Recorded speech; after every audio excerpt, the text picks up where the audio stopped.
Hi friends, welcome to Sri Renga's kitchen. இன்னைக்கு நம்ம கிச்சன்ல மிக்ஸ்ட் வெஜிடபிள் குருமா ரெசிபி தான் பார்க்க போறோம். இது இட்லி, தோசை, சப்பாத்தி எல்லாத்துக்குமே ரொம்ப டேஸ்டா இருக்கும். வாங்க எப்படி பண்றதுன்னு பார்க்கலாம்.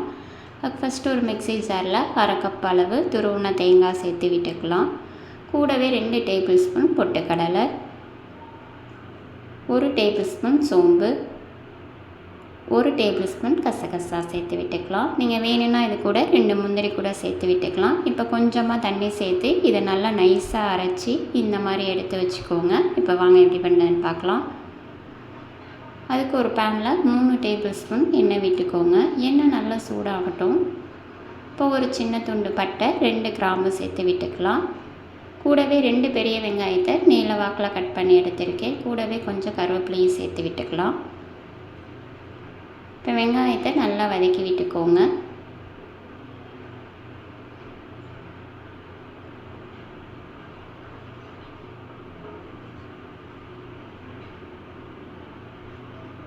இப்போ இதில் 1 டேபிள் ஸ்பூன் இஞ்சி பூண்டு விழுது சேர்த்துட்டு இஞ்சி பூண்டு விழுதோட பச்சை வாசனை போகிற அளவு நல்லா வதக்கி விட்டுக்கலாம்.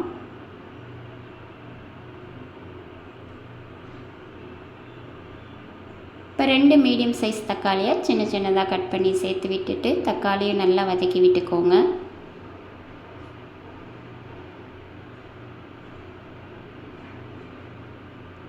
இப்போ தேவையான அளவு உப்பு, கூடவே பொடியாக நறுக்குன பீன்ஸ், கேரட் சேர்த்து விட்டுருக்கேன். 1 கேரட்டு கொஞ்சம் பீன்ஸ் கட் பண்ணி எடுத்திருக்கேன். காரத்துக்கு 3 பச்சை மிளகாயை நீல வாக்கில் கட் பண்ணி சேர்த்து விட்டுக்கோங்க.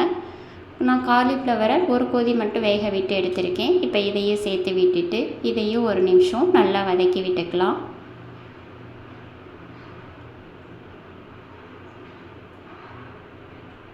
இப்போ 1/4 டேபிள் ஸ்பூன் மஞ்சள் தூள், 1 டேபிள் ஸ்பூன் மிளகாய் தூள் சேர்த்து விட்டுக்கலாம். இப்போ தேவையான அளவு தண்ணி சேர்த்து விட்டுட்டு இதை ஒரு தடவை நல்லா கலந்து விட்டுக்கோங்க.